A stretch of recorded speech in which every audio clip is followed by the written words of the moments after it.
Hello guys and welcome to another legendary stream right here on Twitch. Hope y'all are doing absolutely freaking fantastic. Dogmash, congratulations on being first set. Welcome in.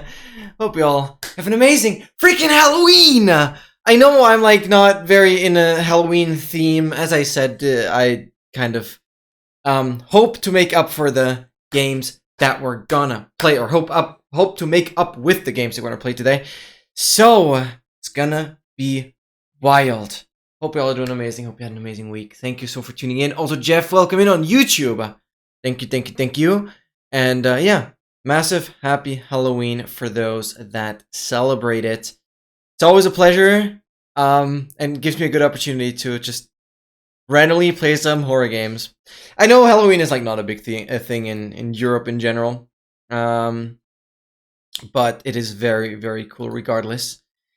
So you guys can see I still have my lights on, and this is intentional because we're not immediately getting into the horror stuff because spooky code. I'm actually quickly showing off some new tracker stuff that I don't know. This week was like good, but I got way too distracted by working on the tracker. I probably could have done more for uni, but I don't think it matters too much because I did so much for uni that I kind of have time to take a little bit of a break. So I'll definitely, like, after today's stream, I'm finally gonna start working on the tracker release video. And I'll also work on the tracker release video tomorrow, and then on Sunday I'll be getting back to uni stuff. I think it's fine. I rarely have the opportunity to, like, take this long of a break. Like, for example, the entire day today, I was just pretty much working on the tracker. And a big portion of, like, Wednesday and Thursday as well. But I have my to-do list here, and I'm not really under any time pressure right now to, like, get exercises done, because I have pretty much done all the exercises pretty much when they came out. And this, yeah, is now a deserved break to kind of work on other stuff now, which is awesome. So, spooky, scary code. No, it'll be fine. I'm quickly going over what is new, because, oh my god, let me just pin this right now. This week I actually cranked out 2 new releases, and I don't want to make this super boring, but I'm quickly gonna just show off what is new. And obviously I'm finally getting into working on the actual release video, because I constantly ended up just thinking of new features. And then I'm like, okay, I gotta finish this feature first before I make the release video, because I want to mention this feature in the release video. But I'm pretty sure that we're now getting to the actual feature completeness. There's 2 more major things. Well, one is making a template for like every major version, all achievements and all advancements. And the second thing is I might want to look into co-op support. All advancements or all achievements in co-op. I know this is a very niche thing, but I think it'd be pretty cool if my tracker could handle it. And right off the bat, I have already messaged Bowser as well as Snakesy to get some inside info on how that works with the current AA tool. So maybe that's something I'll tackle eventually, but it's not like super high priority. But other than that, the tracker is so far now, and I mean insanely far. We have the release of 0.9.455 now, and I quickly just want to show what I've added. Maybe I'll just go to the general releases page. This lists all of them. And so we have the 5th and the 6th pre-release. I'm quickly going to show the stuff here. So, yeah. So the 441, the 5th pre-release, basically adds a whole bunch of new settings, because who doesn't like to customize stuff? So this is crazy, all right? This is insane. because you can basically, I've made this into a collapsible section right here. So if you just click this, oh, you guys can see it twice. Yeah, that's good enough. I've made this into a collapsible section right here. So you click this, bang, bang, and it opens up all of this. And this is all the UI stuff. So the settings window. So I've put this under the collapsible because it's, first of all, a lot of settings. And secondly, you don't really need to touch it, but people might. And I think it's pretty cool. So you can, for example, configure the UI color to be like light blue. So this is all the text color. It's all written here. I'm not going to go through everything. What I think is pretty cool, you can do like active title bar, which is this title bar color up here. I'm going to change this to like purple. Bang. So much more you can do with like buttons and here also transparency works. Unlike with like colors that you have here. The transparency, there's no transparency here, but here you have full transparency control. And you can see it also says click restart if you change any of these settings. You click restart, and now, for example, we have the font color in this light blue tone, and this is like purple. Whatever, this is pretty cool. People like customizing it, so you have the customization now. And the craziest part about it is that you have full control. I literally need to look what I've added as well. You have full control over tracker font size, then tracker sub-item font size. Basically what this means is you have the main tracker text, and the text for like this progress right here, or the criteria, is separate now. So usually this is font size 16 and this is font size 14. But you can fully customize it individually. The sub font size is limited at 32, because otherwise it will cause overlap. Interestingly, you don't need to restart the tracker configuring this. It will also not tell you any warning here. Same thing with the tracker font size, you can go up to 64 on this one. Here, you will have to restart it because of the notes window. So click restart. And now, this affects all these hover texts up here. But yeah, you have the main font size at 48. This is at 32, the maximum. And all the font size is properly adjusted. And the most important thing is, this text right here, this progress text, is finally properly centered. Because in earlier versions, especially if you were to make these font sizes like bigger or smaller than like 14, it would shift weirdly to the side and just not be perfectly centered below the icon. This is a huge fix that I thought I would never be able to pull off, but I'm so glad I finally figured it out. So yeah, you can make font size pretty big. You can also, yeah, obviously the font size of this hover text is tied to this font size. This gets a little big. But you can also individually customize the font size of these buttons here, which is this tracker UI font size. Let's like make it smaller, I guess, 12.5. And getting this down here to properly align was a little tedious. But if you press enter, it immediately applies. You don't need to restart anything. You can see the tracker font size is also used here. If you do use settings font size, it will take whatever is the font and the font size in the settings here. Right, you can also see this is like the purple thing. Super crazy. Okay, let me make sure I don't forget anything. Yeah, like a lot of font customizability. One thing to note, the overlay font size is the only font size that isn't configurable. Everything else you can configure. You can configure the tracker font, the overlay font, and the settings/UI font. And obviously the settings/UI font size. And you can see, obviously, you have the colors here, as well as the colors here. Super, super amazing. And then another thing, this is absolutely crazy. You updated, let's freaking go. Fix the macro, blah, blah, blah. What else did I do? Oh yeah, I finally fixed the issue for when the because I quite recently added, like, if you have hot tourist destinations, everything but like one biome completed, the overlay displays the last biome, right? And when the last biome, if the last biome that displays there is for whatever reason has such a long name that it decides the spacing on the overlay, 1.5 seconds, that's huge.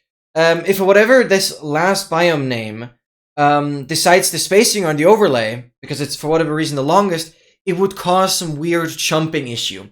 So what the difference is now, the overlay is now predetermined. So regardless of what the overlay displays, anything that can display, so anything that isn't hidden in the template, will be part of the width computation.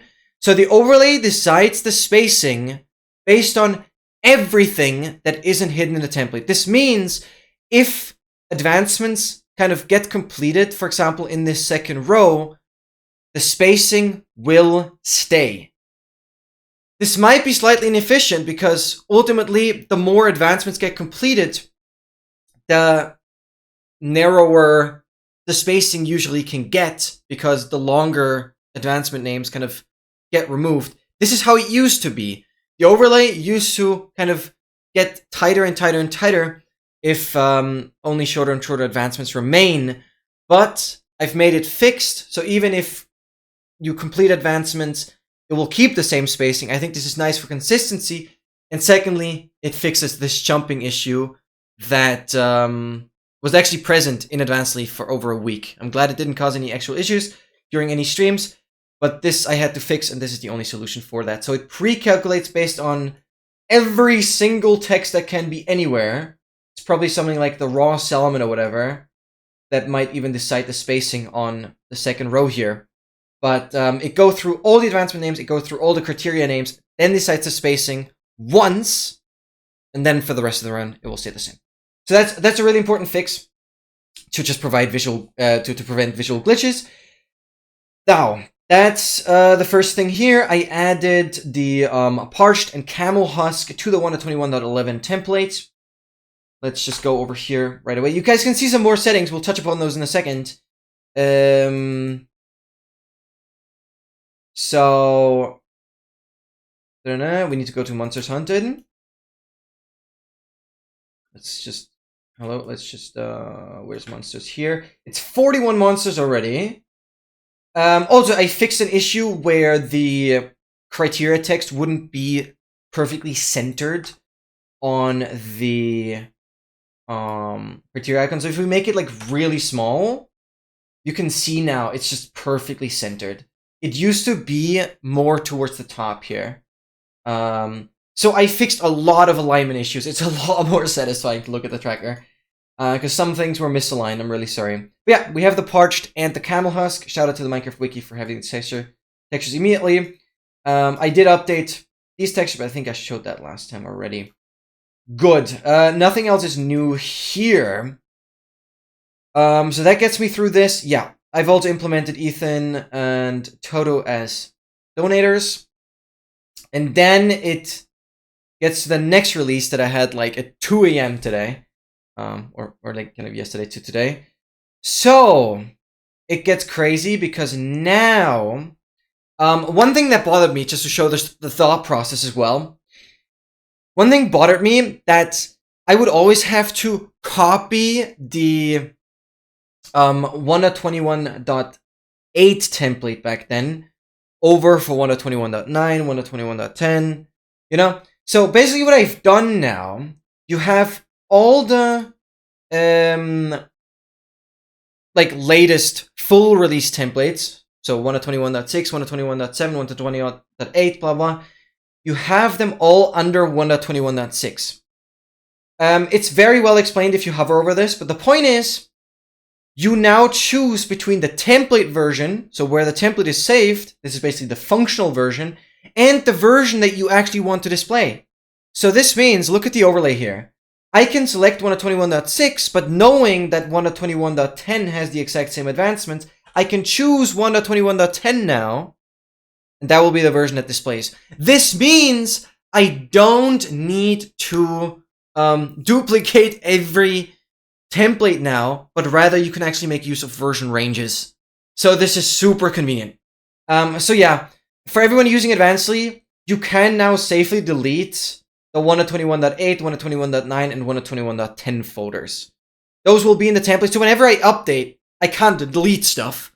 So if you care about storage space, there will be 3 folders. So if you open up the template folder, I've already removed them, but there will be a 1.21.8, 1.21.9, 1.21.10 folder.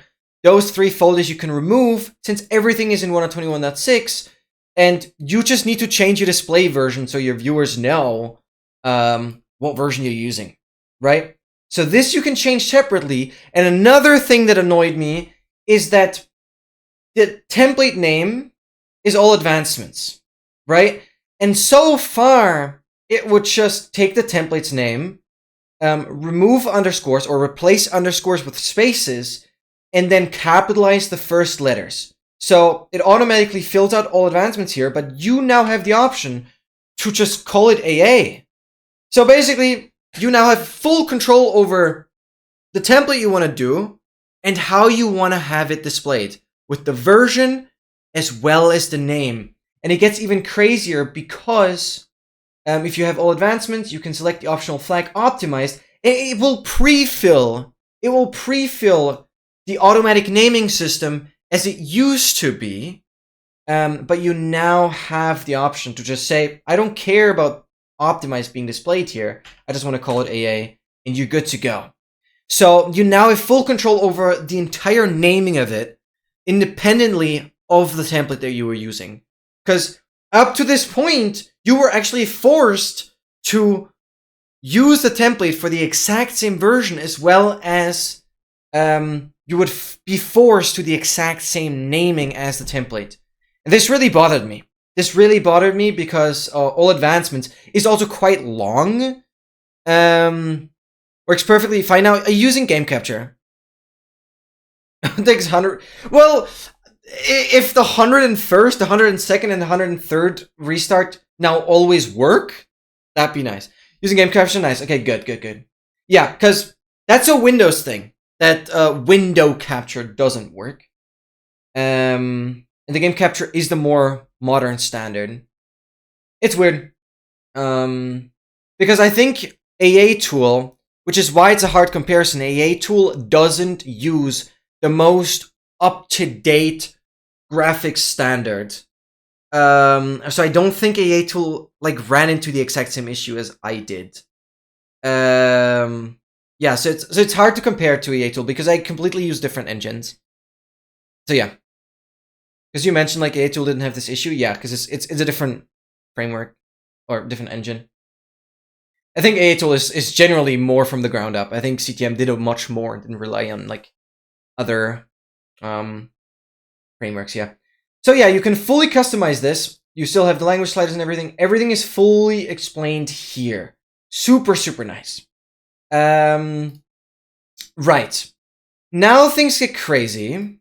Now things get really crazy because, and this is one of the final pieces that I wanted to make fully customizable. You might have seen it down here. Background textures. Yes. As long as it's in the resources/UI folder, you can now import custom background textures. So import custom frame textures.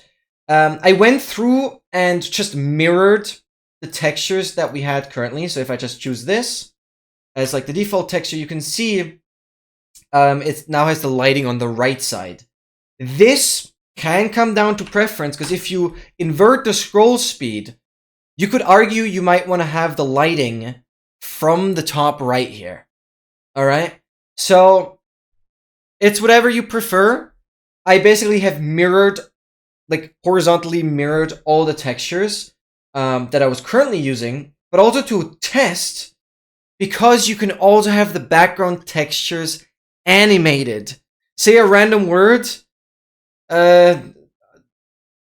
single use. No, I don't know. I'm just reading off here. No, management. Let's take management. Management. I don't know. I'm bad at just randomly spitting out a word. Management.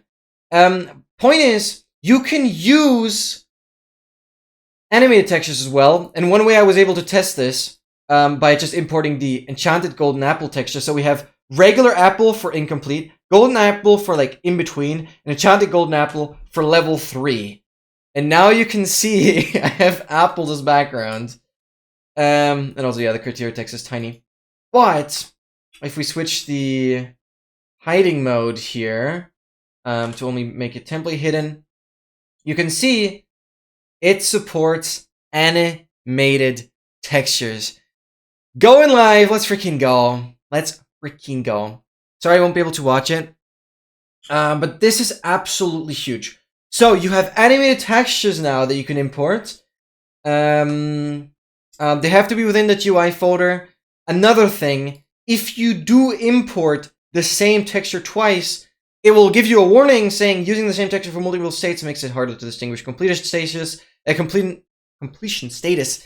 Obviously, you're better off if these background textures are square, but you can honestly do whatever. It still allows you to do the same textures for two completion statuses, but it's just confusing. So, hence why the warning is there. Obviously, all the new settings are kind of mentioned here in the default settings. I have mentioned this text more found in resource reference files default settings.png, and this is very important to note.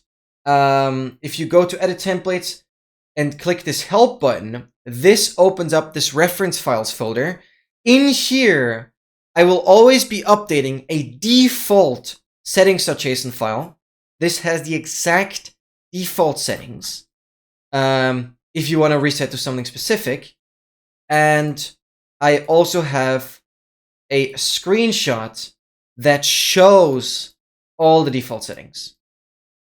Because these are not specifically mentioned in the hover text here, because it would be too much. But you can find that in here.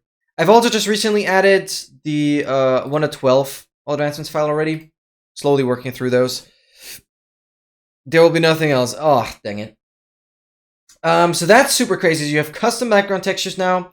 Another thing is you can now configure the spacing between the first row. Because I noticed the A tool has it more loosely. This might be interesting because if you feel like the first row is too obstructive, like you can set it to 0. This will squish it all together with sometimes 0 spacing, right? And I also removed the speed up scroll speed setting because applying that would restart the overlay, and therefore the speed up doesn't really make much sense. So the only way to speed up now is by holding down spacebar, right? When you click into the overlay window, hold down spacebar. And yeah, some textures don't go to the very edge, but with biome textures, you can see that those are perfectly square and use up the entire space. So this will just make one continuous line of biomes. If that's what you prefer, sure. But some people might like it more the way A tool does it, with a bit of more loose spacing, so you can actually see through it a little better. If whatever the F3 screen is showing behind it is still important. So you have full configuration over the spacing of that now, and that is pretty cool. It also explains. I've also added more explanation here that horizontal spacing depends on the length of the display text. I think that wasn't there previously. I added that as well. So you have full customizability there. You have full customizability over all the naming. You have customizability over the background textures. It is wild. I think that does most of it, but loads more settings. So yeah, you can basically make use of version ranges now. So the 1.21.6 template will cover all the versions, because you can select the game version that you're on, select the category, underscore optimized, for example. You click the optional flag, whatever, and it's amazing.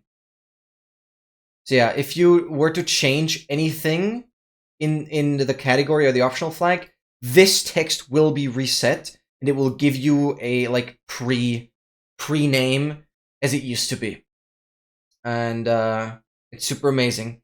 Also here, by default, it only puts a 1 white spacing, which makes this a little narrower, but I think this looks cool. But also, you can configure this, so it doesn't matter. But on the overlay, it uses 1 white spacings. It's just the title that uses 4 white spacings here. Actually, it's four spaces, and I guess here it's only 1. But that works. So that is all the configuration. Loads of stuff. I will now be working on the tracker release video. This is basically all the features now. There's not more to do. It's actually insane. Obviously, not to forget all these changes with this naming and blah blah blah is also part of the debug print. That's again for debugging. And I've also moved these buttons up here. There were 2 like learn more buttons. I've renamed them to be more clear, and I've moved them up here. So yeah, they open up the official templates that get replaced through auto updates, and they open up the version support. And obviously this is the page where I always update right here. Officially added templates. This is the page where I always update which templates are officially supported, and you guys can see that it's 1.21.6 now for all of these, and not the version range as it used to be. Super awesome. Here I'm actually lying because the Chinese translation is not fully done yet for 1.21.11, but it's okay. Super cool stuff. I don't know what else to say. This is insane. You have so much customizability, and who doesn't like customizability? So it's getting pretty crazy. Yeah, that's pretty much it.